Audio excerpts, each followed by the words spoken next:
Hello students, my study channel में आपका स्वागत है। आज हम गोल्जी काय गोल्जी बॉडी के बारे में स्टडी करेंगे। इस वीडियो में 1898 में कैमिलो गोल्जी वैज्ञानिक ने उल्लू की तंत्रिका कोशिकाओं में गोल्जी काय का वर्णन किया। गोल्जी काय, जिसके बहुत सारे अन्य नाम हैं, पादप और जंतु कोशिकाओं में ये रचना पाई जाती है। कैसी होती है? महीन कण रहित चिकनी नलिकाओं का गुच्छा।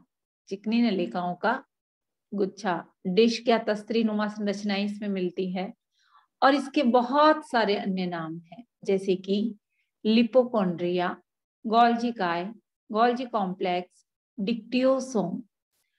ये अन्य नाम गोल्जी काय के हैं। तो बेटा इसमें प्रश्न आता है कि गोल्जी बॉडी का सबसे पहले वर्णन किसने किया?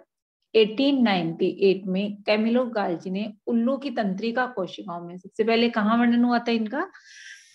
तंत्रिका कोशिका में इसकी खोज की, गोल्जी काय का वर्णन किया। जंतु और पादप कोशिकाओं में ये रचना मिलती है। सभी यूकेरियोटिक कोशिकाओं में ये पाई जाती है। कहाँ नहीं पाई जाती? अब देखिए, परिपक्व चालनी नलिका कोशिकाओं में ये संरचना नहीं मिलती है। इसी तरह से प्रोकैरियोटिक सेल्स में ये नहीं पाई जाती है। आरबीसीज में ये रचना नहीं मिलती है। तो कैमिलो गोल्जी वैज्ञानिक ने उल्लू की तंत्रिका कोशिकाओं में सर्वप्रथम गोल्जी काय का वर्णन किया। कब किया? 1898 में। तो क्वेश्चन बना कि सबसे पहले तंत्रिका कोशिकाओं में गोल्जी काय का जो कैमिलो गोल्जी वैज्ञानिक ने वर्णन किया, कैमिलो गोल्जी के सम्मान में इस संरचना का नाम गोल्जी बॉडी रखा गया। चलिए देखते हैं कि इसके स्ट्रक्चर में कौन कौन से पार्ट्स हैं, कौन कौन से भाग हैं, कहाँ ये रचना मिली। मैंने आपको बताया कि कौन सी जगह ये रचना मिलती है, कौन सी जगह ये रचना नहीं मिलती, यानी कौन से भागों में ये पाई जाती है और कहाँ ये। चलिए देखते हैं कि गोल्जी काय का आकार किस तरह का होता है। इस पिक में आप देख रहे हो कि ये जो है एक ऐसी रचना है जिसमें डिस्क या तस्त्री नुमा संरचनाएं एंडोप्लाज्मिक रेटिकुलम की तरह होती है। इसके आकार की बात करें तो ग्रंथिल और तंत्रिका कोशिकाओं में ये बड़े आकार में होती है और पुरानी कोशिकाओं में इसका आकार छोटा होता जाता है। संरचना के 3 मुख्य भाग हैं। एंडोप्लाज्मिक रेटिकुलम में भी आपने पढ़ा था, सिस्टर्नी ईआर में भी पाया जाता है। और ये जो सिस्टर्नी वाला रीजन होता है ये ईआर की भांति ही होता है। इस तरह की ल्यूमन युक्त इसमें ये नलिकाकार संरचनाएं उपस्थित होती है। सिस्टर्नी में वैक्यूल्स और वेसाइकल्स, ये 3 रीजन होते हैं संरचना में। गोल्जी काय की संरचना में सिस्टर्नी, वैक्यूल्स और वेसिकल्स होते हैं।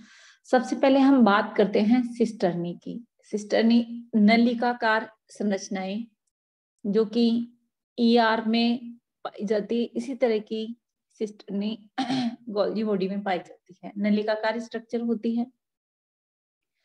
लगभग 3 से 12 की संख्या में एक के ऊपर एक पाई जाती है और इनके किनारे मुड़े हुए होते हैं। इस तरह से आप ल्यूमन भी देख रहे हो और ये चिकनी नलिकाओं का गुच्छा होता है।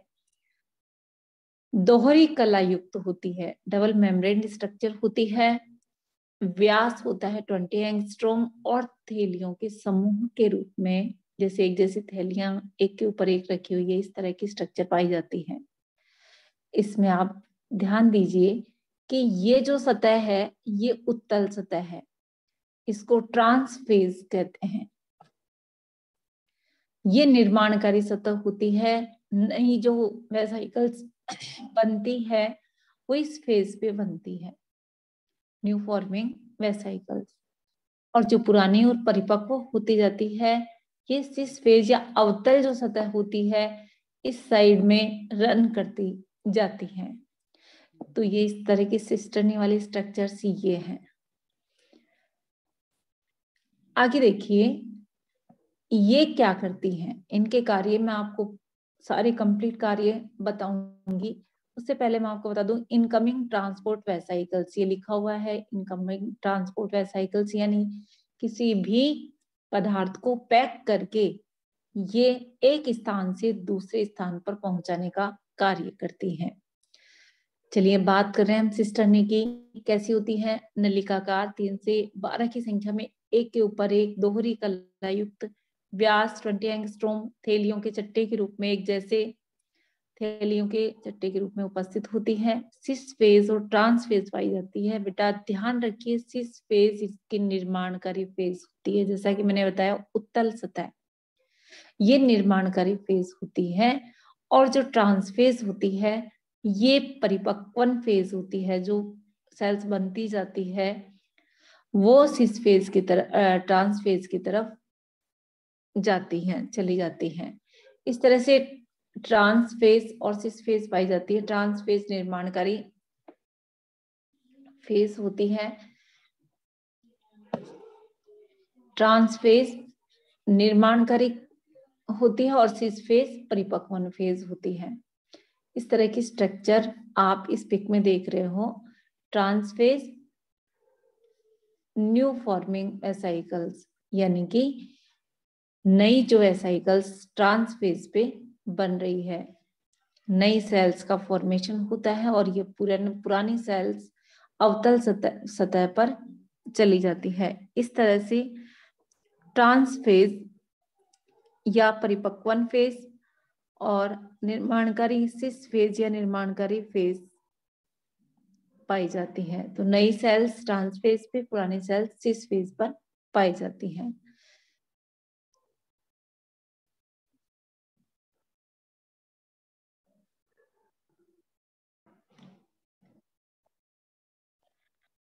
चलिए अगली स्ट्रक्चर है वैक्यूल्स। वैक्यूल्स किस तरह की होती है? बड़े गोलाकार और थैलीनुमा स्ट्रक्चर में पाई जाती है वैक्यूल्स। ये जैसे जैसे सिस्टर्नी के परिपक्वन फेज होते हैं, परिपक्वन फेज या परिपक्वन स्थानों की तरफ वैक्यूल्स बनते जाते हैं। सिस्टर्नी के फैलने की वजह से इनका निर्माण होता है।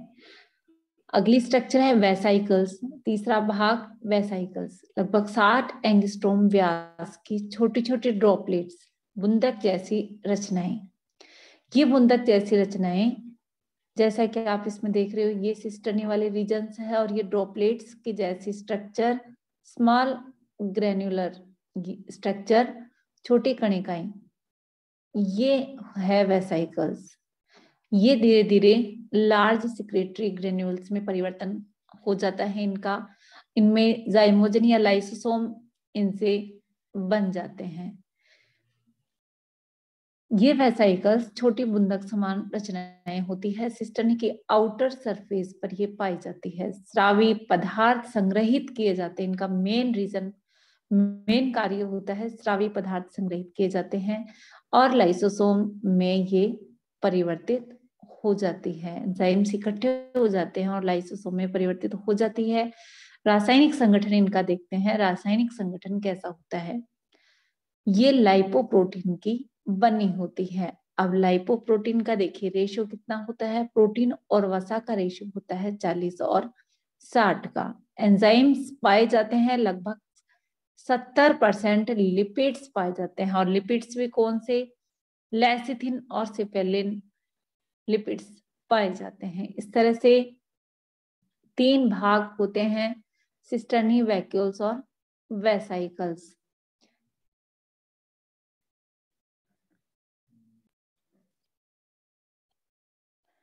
चलिए देखते हैं गोल्जी काय के कार्य। कौन कौन से कार्य कोशिका में गोल्जी काय द्वारा संपन्न होते हैं? तो बेटा पहला कार्य है कोशिका स्राव का निर्माण। गोल्जी काय को कोशिका स्राव की फैक्ट्री के नाम से जाना जाता है, क्योंकि बहुत सारे पदार्थ ग्लाइकोप्रोटीन के रूप में ये सिक्रेशंस बनते हैं, जैसे कि हार्मोन्स है, म्यूकस है, एल्बुमिन है, इनका सिंथेसिस होता है। नेक्स्ट है सांद्रण। छोटे छोटे ड्रॉपलेट्स के रूप में सांद्रण करने का कार्य जो अन्य जगह पर बनते हैं बूंदक के रूप में, इन पदार्थों का सांद्रण करने का कार्य भी गोल्जी काय द्वारा होता है। अवशोषण, तांबा, लोहा, स्वर्ण, इनका अवशोषण गोल्जी काई के द्वारा अवशोषण होता है। संग्रहण, कई पदार्थ, वसा, एंजाइम्स आदि को अपने में संग्रहित करने का कार्य गोल्जी काई करती है। कार्बोहाइड्रेट्स का संश्लेषण, जटिल कार्बोहाइड्रेट का संश्लेषण भी गोल्जी काई में होता है। माइटोकॉन्ड्रिया को एक्टिविटीज संपन्न करने के लिए या एटीपी निर्माण के लिए उत्तेजित करने का कार्य गोल्जी काई द्वारा होता है। एक्रोसोम का निर्माण, शुक्र जनन की क्रिया में एक्रोसोम का फॉर्मेशन जो होता है ये भी गोल्जी काई के द्वारा होता है। इस तरह से बहुत सारे कार्य संपन्न करती है गोल्जी काई। चलिए अगला कार्य देखते हैं, कार्टिलेज निर्माण में सहायता। कार्टिलेज निर्माण में सहायक पदार्थ होते हैं ग्लाइकोप्रोटीन और म्यूकोप्रोटीन, जो कि गोल्जी काई में संग्रह और सिंथेसिस किए जाते हैं। पैक्टिक पदार्थों का निर्माण, पैक्टिक पदार्थों का निर्माण होता है सेल वॉल फॉर्मेशन के लिए। ये आवश्यक पदार्थ जैसे कि पैक्टिक है, हेमिसेलुलोज है, इनका निर्माण भी गोल्जी काई में होता है। कोशिका भित्ति का निर्माण, कोशिका भित्ति के लिए जो हेमिसेलुलोज का सिक्रेशन है ये भी सेल वॉल फॉर्मेशन में सहायक होता है, जो कि गोल्जी काई में निर्मित होता है। इस तरह से गोल्जी काई बहुत सारे कार्य संपन्न करती है, पदार्थों के पैकिंग से लेके माइटोकॉन्ड्रिया को उत्तेजित करने से लेकर के कोशिका स्राव की फैक्ट्री कही जाती है गोल्जी काई, जो कि आज हमने पढ़ा गोल्जी काई की स्ट्रक्चर, गोल्जी काई का आकार, गोल्जी काई के कार्य और गोल्जी काई की खोज। बहुत सारे प्रश्न बनते हैं बच्चों इसमें, आप इस वीडियो को देखिए, नोट्स बनाइए और बताइए कि क्या क्या आपके इसमें समझ में आया। आप वीडियो को लाइक करें, शेयर करें, सब्सक्राइब नहीं किया है चैनल को तो सब्सक्राइब करें। Okay guys, thanks for watching.